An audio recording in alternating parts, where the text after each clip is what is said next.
नातेपुते जवळ नीरा उजवा कालव्यात कार कोसळून भीषण अपघात, तिघांचा मृत्यू, चालक बचावला. नातेपुते तालुका माळशिरस परिसरात आज पहाटे अत्यंत भीषण अपघात घडला.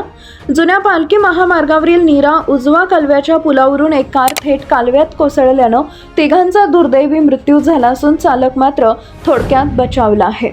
मिळालेल्या माहितीनुसार मुंबईहून फोंडशिरसकडे निघालेल्या इर्टिका कार आज पहाटे सुमारे 5 वाजण्याच्या सुमारास पुलावरून जात असताना अचानक नियंत्रण सुटल्यानं थेट पाण्यात कोसळली. अपघात इतका भीषण होता की कारमधील 3 जण पाण्यात अडकून बुडाले.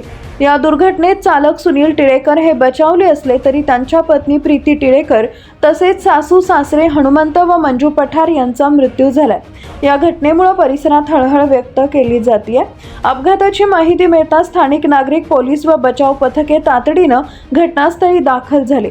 पाण्यात बुडालेली कार बाहेर काढण्यासाठी मोठ्या प्रमाणात प्रयत्न करण्यात आले. या घटनेनं नातेपुते परिसरात शोककळा पसरली असून वाहतूक सुरक्षिततेबाबत पुन्हा प्रश्न उपस्थित झाले. आज न्यूजसाठी संदीप जठार, गोंदवले.